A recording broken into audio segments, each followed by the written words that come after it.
right, so we're going to move on to those complex numbers. So we're going to do some computations with your complex numbers. Mostly what we're going to get to in the end here is we're going to go back to that 7.4, and we had at least two problems. That one we said we couldn't factor it, and then the other one was you couldn't use quadratic formula on it. So both of those had complex roots. So we'll go back and just demonstrate how I could actually find the roots.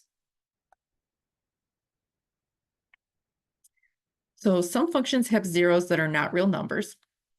The complex number system is used to find zeros of functions that are not real numbers. So part of how we got complex numbers was I think it was like the 1600s math was sort of like a competitive sport, which may seem weird. But one of the things they were competing over was trying to figure out how to factor different polynomials, and one especially were cubics. And so when somebody discovered, when they came up with the complex numbers, it was sort of this way to figure out how to factor those qubits. So that's kind of how it came out, was out of math competitions. But complex numbers help us a lot of things because it can move us out of the real numbers for a little bit so that we can find solutions to things that didn't have real number solutions, and then bring it back and then into whatever we were trying to solve, and then we could get those real number solutions. This also appears in anything that has to do with like rotations. If you look at your complex numbers or learned about your complex number systems, a lot of it has to do with rotations. So when looking at a graph of a function, if the graph does not cross the x-axis, then there is no x-intercepts, and thus there are no real number zeros. So that's what we had mentioned in 7.4. So we had those two examples that we showed that didn't come down and touch the x-axis. So basically it said y can never be zero, which means if y can never be zero, then we can't set the polynomial zero. We can't find real numbers solutions. There you go. I was trying to go to the next page. So this is an example that we did last time. We had this x squared plus 2x plus 3. And when we graphed it, we saw that it never came down and touched the x-axis. So it never had those complex, so it never had real roots to it. There are, however, something called complex roots.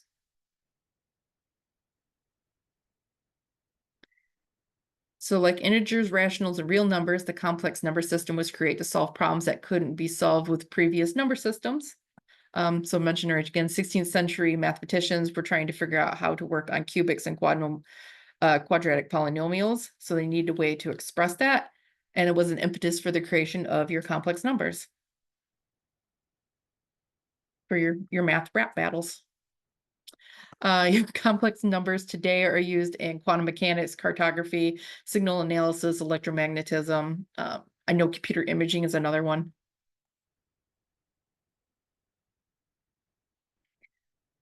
So the way to deal with take square roots of negative numbers was the creation of this unit here, which we call your imaginary unit. So what the imaginary unit is just representing is just the square root of -1. We know that another part of this is that if I square -1, it should square the I, then it should leave us with a -1. So these are kind of the two things that are special about your imaginary unit.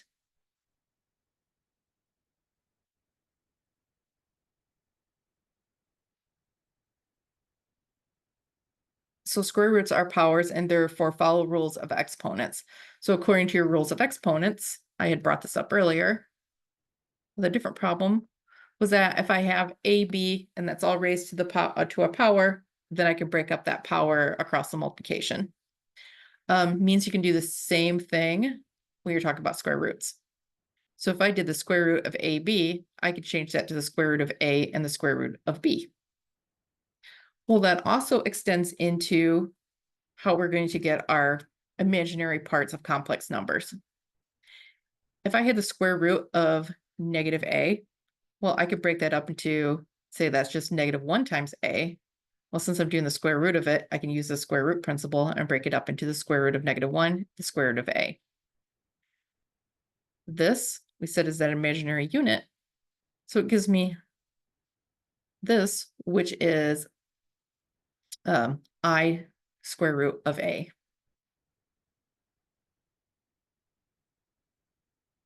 And this is what we're going to call the imaginary part of a complex number.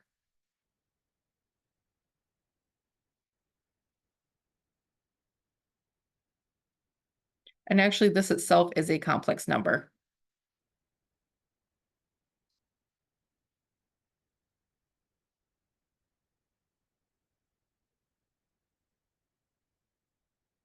So we're going to express each of these in terms of I. So what we're saying is that we're going to try to rewrite it so it has an I. So if we look at this one here, square root of -7, well, we could change that to square root of -1 times 7, which is then just square root of -1 times the square root of 7, which then is going to give me I square root of 7. So something to point out here is usually when we have a square root and we have an I, we write the I before the square root, so we know it's not under the square root. Because with B, we're going to do this a little differently. It's the same idea.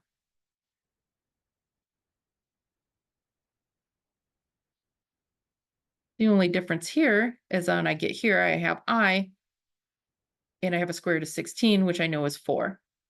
So usually when we have a rational number, so like your integers or your fractions, we write the number first, then the I.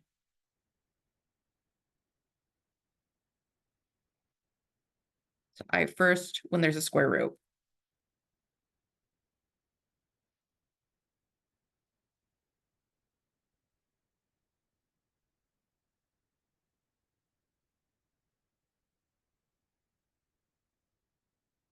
And otherwise, we're just going to write it afterwards. So C, as we got a negative out front, then we have a square root of -13, which we can turn into -1 times 3. So we still keep that negative out here. So it's going to be negative of the square root of -1. And I can't distribute this negative across the square root. I have to deal with that square root first because like order of operations, you have to deal with exponents and roots first, then I could multiply. So that's going to give me a negative I square root of 13. So D, negative square root of -1 times 64, negative square root of -1 times the square root of 64. So you're going to end up with the 64 is just 8, and the square root of -1 is I, so it's just negative 8I.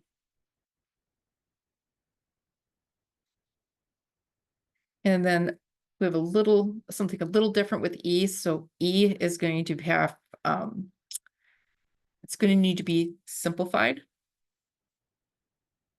So that is just square root of -1 times 48. So square root of -1 times the square root of 48, which is going to be I square root of 48. So what we have to do is simplify that 48.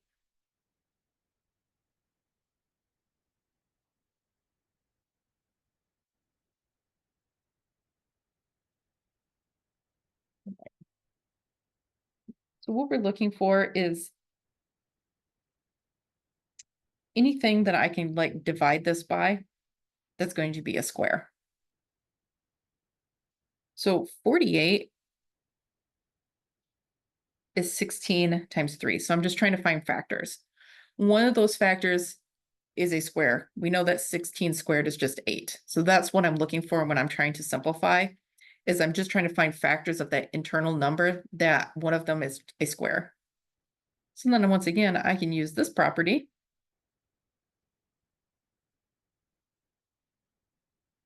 I know the square root of 16 is just 4.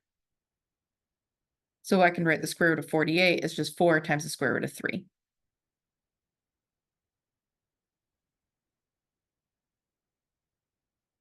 So that I, in that case, like I said, we write it after a rational number before the square root. So we would end up writing 4i square root of 3.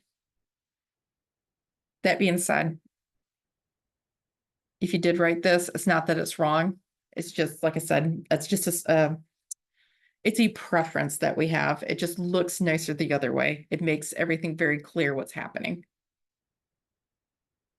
But as I said, that would also be okay. So a complex number is a number of the form a, b, I, where a and b are real numbers.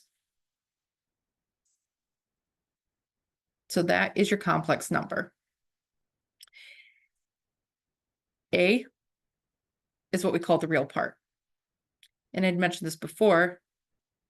This b here, this bi is your imaginary part. So we have a real part and we have an imaginary part.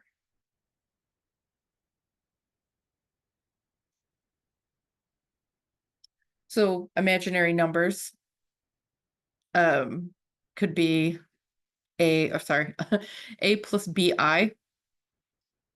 So imaginary or complex numbers, we use sort of both of those interchangeably. If it's just pure imaginary, meaning that it doesn't have the other part, then what we'd have is something that is a plus bi, where a is 0, meaning we just have bi. So any number that doesn't have that real part is just your pure imaginary number. Your real numbers are a subset of your complex numbers. So we had a plus bi. If b is 0, then what you'd be left here with just a. So you're just left with a real number. So examples of this would be like 3 plus 2i. If I had just 2i, then it'd be just a pure imaginary number. If I had just 3, then it's a real number. But both of these pure imaginary numbers and real numbers count as a complex, or just your imaginary numbers. So when we talk about complex roots, real roots are complex roots.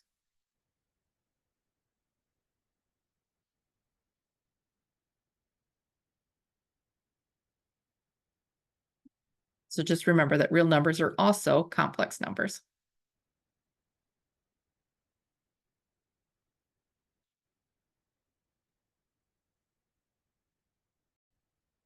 So complex numbers obey the commutative, associative, and distributive laws. We can add and subtract them like we do with binomials, meaning that we're like adding and subtracting with like terms. So what we're going to do when we add and subtract complex numbers is we're going to add and subtract the real parts from each other and then the imaginary parts from each other, just as if they were complex numbers. I mean, just as if they were like terms, sorry. So as an example, I have 8 plus 6i plus, and that's going to be added to 3 plus 2i. So each one of these is a complex number. If I want to add them, I can just add the 8 plus the 3 and the 6i to the 2i. So that's going to give me 11. So this would be like if you had 6x plus 2x, instead you just have i's. Well, just add up the 6 and the 2, so you end up with an 8i. Subtraction, probably what you'd want to do first if you're subtracting. So I have 4 plus 5i minus 6 minus 3i is distribute this negative first, just so you can avoid some mistakes. So this one didn't have anything to distribute. I have to distribute that negative. Once I do that, well, that's just 4 minus 6 plus 5i plus 3i, which is negative 2 plus 8i.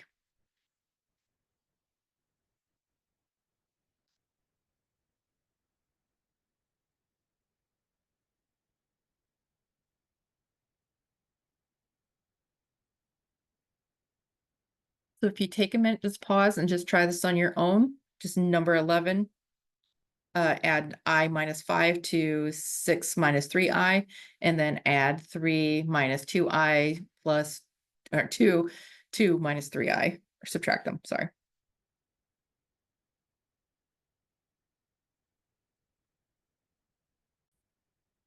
Okay.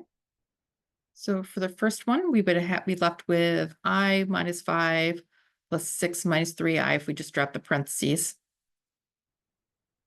So like I said, like terms. So we always want to usually write the real part first. So minus 5 plus 6. And then we had a plus I minus 3i. So we end up with 1 minus 2i. So for B, let's say we're going to distribute and drop the parentheses. So it is distributed, so I get a minus 2 and then a plus 3i. So put the real parts first, then the imaginary parts second. And here we end up with 1 plus I, because they're only left with 1 I. And it is possible that you would add and subtract numbers and you would find the imaginary or the real part may disappear. So you don't always are going to maintain both of them. Sometimes one disappears.